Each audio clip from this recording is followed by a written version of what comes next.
बहुत स्वागत है आपका 360 पर। आपके साथ मैं हूं कुणाल गोयल। भारत विविधताओं से भरा हुआ देश है, अनेकताओं में एकता का देश है और इसी अनेकता में एकता की कड़ी को बनाए रखने के लिए राजस्थान के जयपुर शहर में दुर्गाबाड़ी में एक बंगाली पूजा का स्थापना की गई है। यहाँ पर हमारे साथ बातचीत करने के लिए दुर्गाबाड़ी एसोसिएशन के अध्यक्ष सुदीप्तो सेन है। अब इनसे हम जानेंगे कि क्या है इस पूजा का महत्व। सर, स्वागत है आपका थिंक 360 पर। सर, सर, भारत हमारा विविधताओं में एकताओं का देश है, अनेकताओं में एकता का ये जो एकता का देश बंगाली है। संस्कृति है, असल में क्या है कि नवरात्रा ऐसी है जो माता की आराधना के लिए सारे विश्व में प्रसिद्ध है। जी सर। तो जो बंगाली संस्कृति है वो भी नवरात्रा में अपने उसको मनाने का एक तरीका है। तो बंगाली संस्कृति में दुर्गा पूजा का जो नवरात्रों के दिनों में होती है, यूनेस्को ने भी अभी इसको जो है वर्ल्ड हेरिटेज डिक्लेयर किया है। तो सांस्कृतिक विरासत है, ये संस्कृति है, ये सैकड़ों सालों की संस्कृति है। 15वीं शताब्दी से दुर्गा पूजा आरंभ हुई थी और उसका जो कारण था उसके पीछे ये था कि जो जमींदार घर होते थे बंगाल के, उन लोगों ने सब समाज को, सबको मिलके उन्होंने एक बीड़ा उठाया कि सबको ऐसी जगह जिसमें हर वर्ग का प्रतिनिधित्व हो, तो एक दुर्गा पूजा उन्होंने शुरू की। उसमें हर कम्युनिटी का उन्होंने वो लिया सहयोग, और जैसा कि माना जाता है कि प्रत्येक वर्ग उसके अंदर इन्वॉल्व था। तो नवरात्रा में जब दुर्गा पूजा हमारे बंगाली संस्कृति में होती है, महालय से शुरू होती है। महालया से, तो महालय जो होती है वो जो नवरात्रि स्थापना की पहले वाली रात होती है।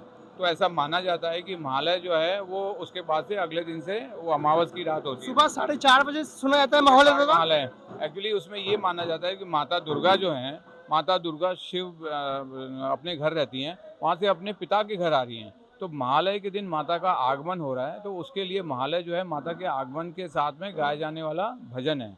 वो भजन ऐसा है कि ये माना जाता है कि उस दिन कैलाश पर्वत से माता पृथ्वी के लिए रवाना हुई है। दादा, पूरे पूरे हमारे भारतवर्ष में जो नवरात्र है वो पहले दिन से शुरू होता है, लेकिन बंगाली जो रहता है वो षष्ठी से शुरू होता है, छठवें दिवस से शुरू होता है। उसका क्या कारण है दादा? उसका कारण ये है कि जो नवरात्रि जो स्थापना होती है उस दिन ये माना जाता है कि हमारे संस्कृति के अंदर कि उस दिन कैलाश पर्वत से माता दुर्गा वहाँ से अपने चारों बच्चों के साथ में रवाना हुई है। छठवें दिन में पहले दिन तो ये माना जाता है कि उनका जो वाहन है, हर साल उनका वाहन चेंज होता है। कभी वो घोड़े के ऊपर आती हैं, कभी नाव पे आती हैं, कभी हाथी पे आती हैं। तो काहे से आ रही हैं?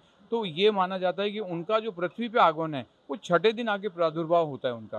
तो माता के घर पे क्योंकि कैलाश पर्वत से आ रही हैं, तो ये माना जाता है कि वो शून्य से पृथ्वी में आ रही हैं, तो वो छठे दिन आके पृथ्वी पे पहुँचे और छठे दिन घट स्थापना से उनका जो है पूजन शुरू होता है। तो छठ के दिन उनकी घट स्थापना से उनका आमंत्रण होता है, बोधन होकर, और माता की प्राण प्रतिष्ठा होती है छठ से।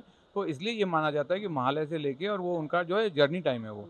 और छठ से शुरू होकर फिर छठ, सप्तमी, अष्टमी, संधि पूजा होगी, नवमी होता है, दशमी के दिन उनका जो है सुबह सिंदूर खेला करके उनका माता को विदा करते हैं। बंगाली संस्कृति के अंदर ऐसा होता है कि माता को सिंदूर पहना के, कोई भी सुहागन अगर कहीं से विदा होती है तो उसको सुहाग को उसको सिंदूर पहना के विदा करते हैं। तो अब दशमी के दिन माता वापस जो है कैलाश पर्वत जा रही हैं, तो उनको उनके सुहाग के चिन्ह से सिंदूर लगा के रवाना। दादा, शारदीय पूजा, महापूजा, ये सारे होते हैं, क्या इनके बारे में कुछ बताएंगे आप हमें, हमारे दर्शकों के लिए? ये जो छठ से लेकर दशमी तक की जो पूजन है वो डिफरेंट तरह के पूजन है। जो सप्तमी पूजन है उसका अलग महत्व है। क्या नाम है दादा उसका? और सप्तमी महासप्तमी पूजन होता है वो।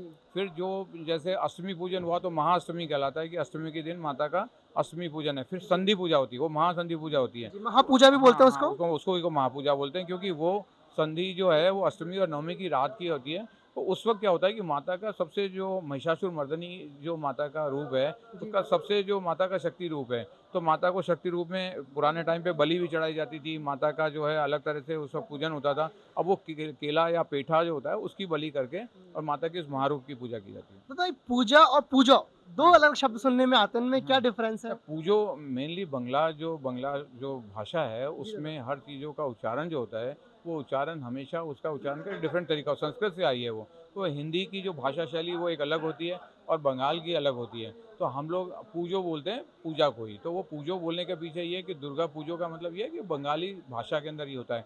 हम लोग जो 100 साल से आज राजस्थान में मेरे ग्रैंडफादर्स आ गए थे, तो वो लोग जो है वो उनका भाषा आप बंगला में सुनेंगे तो पता चल जाएगा कि वो हिंदी बोल रहे हैं, तो उनकी किससे भाषा है। लेकिन हम लोग टाइम के साथ में, जैसे अब चौथी जनरेशन हमारी हो गई, तो हम हिंदी जो है हमारी जो यहाँ की भाषा है इतनी वो भी अच्छी हो, उतनी अच्छी जो घर पे जो हम बोलते हैं उसमें बंगला भी बोला जाएगा। तो उसमें लौकी पूजो, सरस्वती पूजो, दुर्गा पूजा, ऐसे करके उसका उच्चारण होता है। दादा जिस तरह से नवरात्रि के 9 रूप होते हैं, तो इसी तरह से क्या बंगाली पूजा में भी कोई 9 रूप या 4 रूप होते हैं उनके कुछ उनके? उनका सिर्फ और सिर्फ शक्ति रूप का पूजन होता है, जिसको महिषासुर मर्दनी बोलते हैं। जी दादा। तो ये जो बंगाली संस्कृति में जो दुर्गा पूजा होती है, उसमें नौ दुर्गा की अपन यहाँ पे करते हैं, लेकिन बंगाली संस्कृति में माता के महिषासुर मर्दनी का जो रूप है उसी की पूजा होती है। इसलिए हम मूर्ति में देखेंगे अभी वहाँ पे कि महिषासुर राक्षस जो है उनका वो वध कर रही हैं, और ये एक असत्य पे सत्य की विजय है, बुराई पे सत्य की जीत के हिसाब से है। तो इसलिए ये महिषासुर मर्दनी का रूप है, रोज चेंज नहीं होता वो। दादा कोई खास संदेश बंगाली भाषा में? बंगाली भाषा शुभो विजया बोलते हैं हम लोग जिस दिन दशमी होती है, जिस दिन माता का विसर्जन होता है, उस दिन एक दूसरे को ग्रीटिंग करते हैं, जैसे अपन शुभ दीपावली बोलते हैं। तो ये हम बोलते हैं इसके दिन कि शुभो विजया। शुभो विजया मतलब हमेशा विजय जो हो वो हमेशा सत्य की हो और शुद्ध और आपको शुभ हो वो। तो इसका मतलब ये है कि हमेशा सत्य जो है वो जीता जाएगा। तो सारे संसार को इसका संस्कृति का यही है, सर्व धर्म जो है सबकी विजय हो, सब जीतें, सब सुखी रहें, सब अच्छे रहें। तो इसीलिए सब लोग मिलकर दुर्गा पूजा कर रहे हैं। हमारे यहाँ पर जो फुटबॉल है, मैक्सिमम लोगों का, सब लोगों का है, तो सभी संस्कृतियाँ मिक्स होती हैं, सब लोग मिलके करते हैं और मिलजुल के इसका भगवान का पूजा। क्या सभी हमारे सिर्फ बंगाली भाई आते हैं या फिर और भी तरह के? सब लोग आते हैं, सब लोग आते हैं, सब लोग आते हैं, राजस्थानी और भी है, सभी आते हैं, सभी आते हैं, मुस्लिम भी आते हैं, राजस्थानी सारे ट्रेडिशनल पीपल आते हैं। अब क्या नाम है आपका? आर्यन सरकार। आर्यन सरकार कैसा लग रहा है आपको भी मना के? बंगाली पूजा है, साल में एक बार आता है हाँ, स्पेशल। बहुत अच्छा होता है। पे बहुत कल्चर प्रोग्राम होता है। ये स्टार्ट हुआ था 1957 में। ओके। मेरे दो ग्रेट ग्रैंडपेरेंट्स फाउंडर मेंबर थे यहाँ। ओके। तो क्या है कि मैं एक वॉलंटियर हूँ।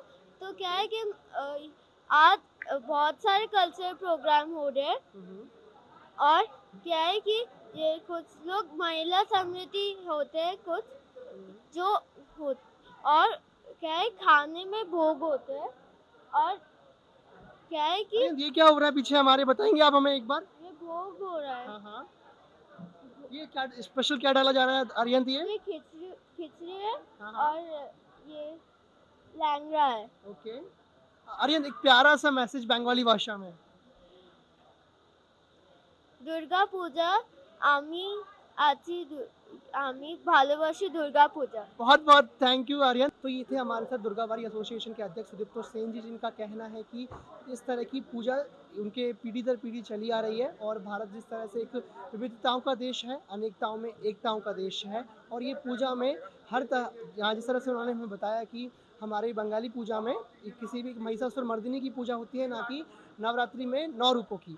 वीडियो जर्नलिस्ट गणेश यादव के साथ मैं कुणाल गोयल, थिंक 360 जयपुर।